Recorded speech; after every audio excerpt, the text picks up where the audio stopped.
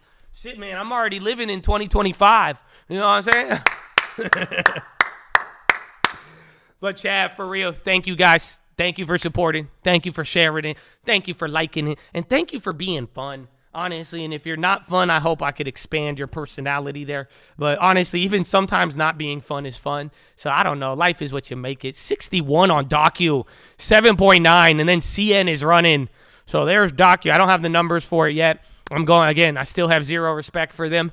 But check out the links. First link for the Scream Alerts Bootcamp and Real Estate course. Click that link. You'll get some free stuff. You'll get some paid stuff. Maybe you will be an explorer. And I love it, man. That's what Trey was saying yesterday. He was like, Josh tells you to be an explorer in the description. And I was like,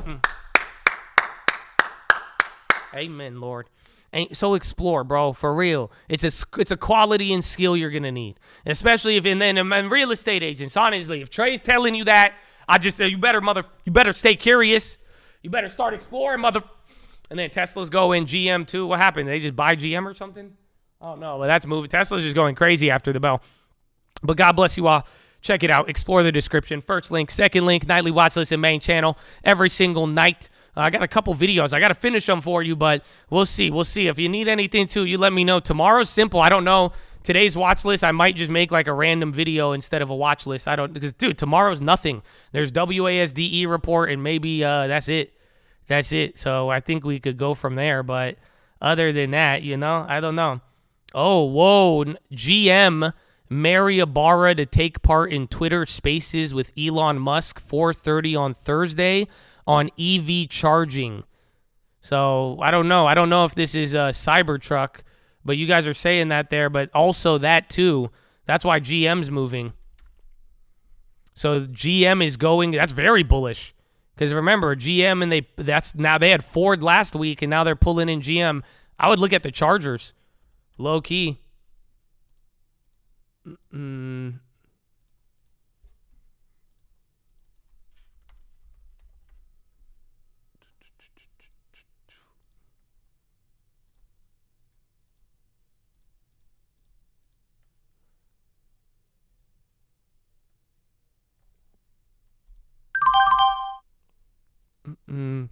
I'm going for I went with ChargePoint.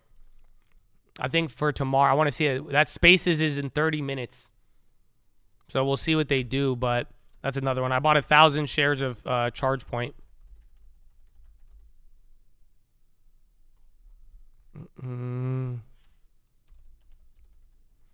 Plug. I think anything charging relating, I think that you're going to get some, depending on what they say, but that's the second one. Remember, Ford partnered up with them earlier in the week, and then he's bringing them on Twitter.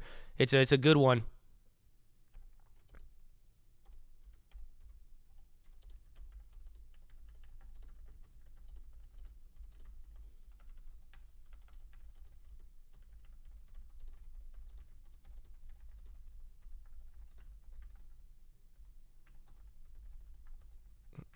Yeah, Twitter Space with Elon. Ooh. Ocean's 12. Well, we'll see. But anyways, Chad, where was I? Did I tell you about the links? Oh, I say you get some free stuff if you'd like. Maybe some, the watch list. I don't know what video we're going to do. I don't know. I like the watch list, though, too.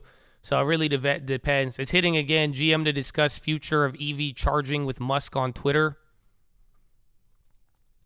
But second link, third link for the membership badge, baby. Shout out to the members. We love you. And thank you guys again, for real. And thank you for the good vibes. And thank you for making the 11 out of 11 good. Amen? Amen. Amen. That's what I say. Amen. Amen, bro. Amen. Amen. I don't have a McDonald's play, no. But God bless you all. Thank you. Shout out to members. Check out the merch. You'll get some new ones soon. But you got a little bit there. Okay, if you're not in a recession, that's all you, Doc. That's all you. But thank you as always. And make it look good, baby, with a smile. With a smile. Check out the new channels, Cole Real Estate, Cole Cars, Cole Music. You had Cole Real Estate yesterday. But surprisingly, we talked about a lot of real estate. You know what I'm saying? We talked about a lot of real estate. So we'll see. And then follow me on Instagram at The Trading Fraternity. That's a good one. I'm not going to ask you for a shit. So check that out. So don't fall for the fake ones. How option pricing works, finding 1,000% gainers. Great option tutorial. And I've slowly been dabbling with a couple here and there, and how to set up the long term. Long term's fire, baby. The long term is fire. The long term is fire. So God bless. Learn to set it up. But I'm glad we got questions for it. So keep it up, man, and just don't forget about it. Give yourself some time. And hopefully you guys are never forgetting the long-term strategy. And I hope that you become an owner, my friend. You know what I'm saying? I hope that you become an owner. That's all we got to do. So I love it and thank you. And God bless you, okay? Amen? Amen? Amen. Amen. But that's it. That's it. The final thing is the prayer request wall. Me and my mom pray for you. The Chads pray for you and thank you. Pray for me too. I know, you know, even double extra special requests. Pray for your other Chads, man, for real. Telling you, people go through a lot of stuff, and honestly, pray for just like Thanksgiving, you know, and that the people there has been prayer requests I've seen answered from people, and some people are doing very well, and some people have overcame, and it's honestly it's crazy, man, because you know some people they just wound up into trouble, some people just got out of trouble, some people, you know what I'm saying? So just show some love, man. Pray for your Chads out there. Show some love, and we love you no matter what, bro, for real. We just going to send love in the prayers. It's okay. We're not going to tell your friends. Even if you're a hater, I pray one day that you don't become a hater, because I was a hater too. So I know what it's like. I know what it's like, man. I know it, but it's just like it's all love, bro. We praying for you even if you don't fill it out. We're not going to tell your friends. It's not that big of a deal. All I'm saying is if it can't flow through you, it won't flow to you. We're rooting for all of you. And you got a nice set of beautiful souls in here that are looking out for you, man. So God bless you and thank you. And God bless the cult and my prayer warriors. You know what I'm saying?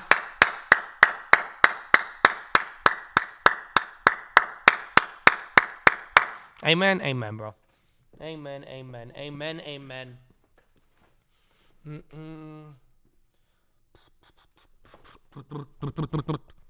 But Chad, that's the day.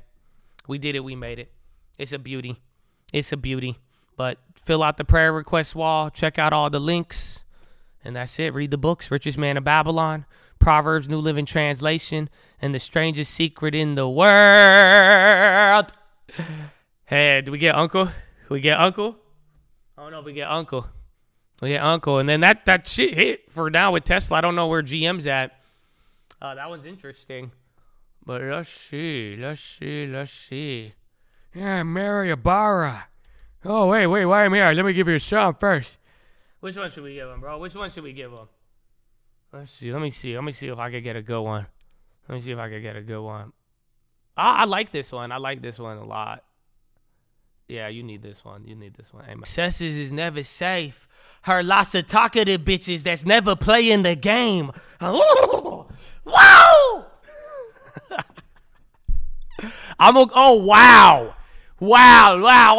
Not only, this is crazy. This is mind blowing. This is chat. Wow, this is even more chat history. Take a look. So far, news comes in hot with the 10 gifts, right? So I'm like, right? And then look at who got a gifted membership. Mr. Charlie. Charlie got a gifted membership on YouTube. Wow.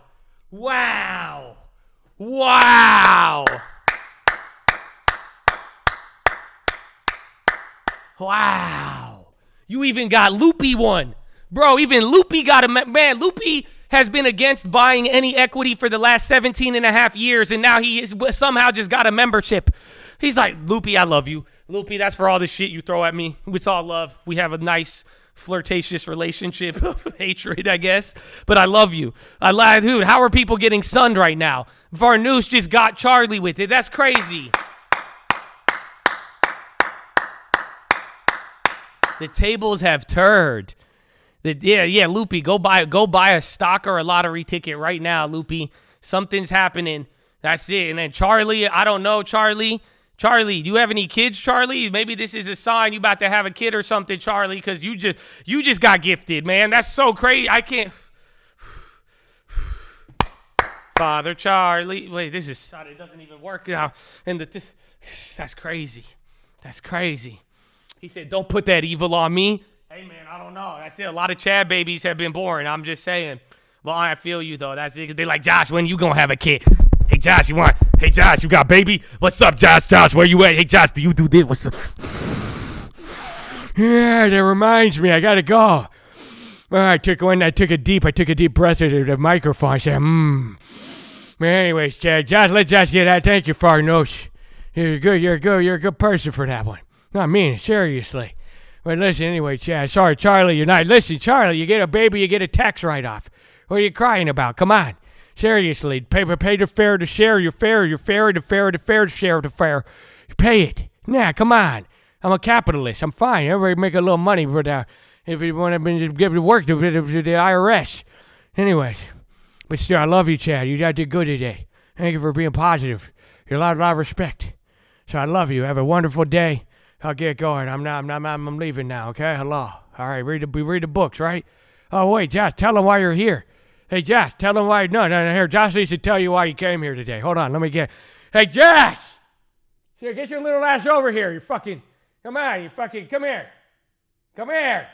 Where the fuck? This Josh guy is not listening. Hold on. Let me find here. Fucking. Who's out there? What? Hey, hold on there where Josh went, but I can arrive here. Yeah, you guys, I heard there's an Ann and Donkey on. Nep. This shit's, I don't have any respect for these jungle animals. They report way too late. Nep. I don't want nothing to do with it. I'm leaving. Sorry, guys. Peace out. Nope. Josh, get out of here, buddy. No, they're going crazy out here. I think Joseph, Joseph's been fucking with them. This is that, I don't know. But now, my question is this, sir. If the okay, now, give me a second. If you're going to sign the document, why do you call it a docu? Did it have to go to a university? Is that the only way you could get a document signed? No, I reclaim my time. No, yeah, okay, now, is a document a docu? Okay, exactly. Why do you call it a docu? Oh, exactly. Is it affiliated with Mr. Trump? Did he go to DocuSign University and get a degree to become a document? Okay, exactly my point. Now, I reclaim my time.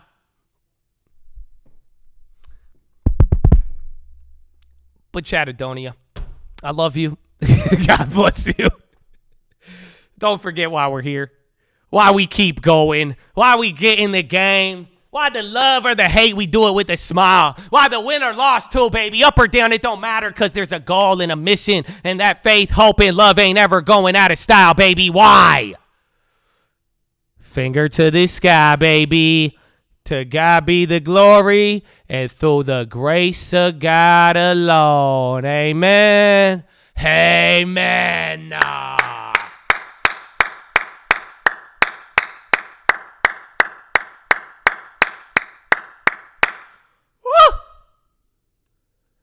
Finger to the sky, baby. Finger to the sky. Wow. So, Chad, God bless you. Thank you all again for another day. I hope you're ready for more. And I see you tonight. And I see you in the morning. You know? And that's it. Live the rest of your day beautifully. Give it 110%. And don't worry so much, okay? You know, for my friend. I was going to make it sound all old and shit, but nah. You can worry all you want. It won't add a second to your life. So you better do what you do. Do it with love. Do it with fun. That's it. Let's go, baby. It's game time. And welcome. Let's God willing, we make it to the end of the year. It's halfway through. Oh, so I love it. But Chad, God bless you all. Thank you again. I'll see you tonight. And peace. Yeah, see, I told you he'd do it. Good job, Josh. He hit that shit, huh?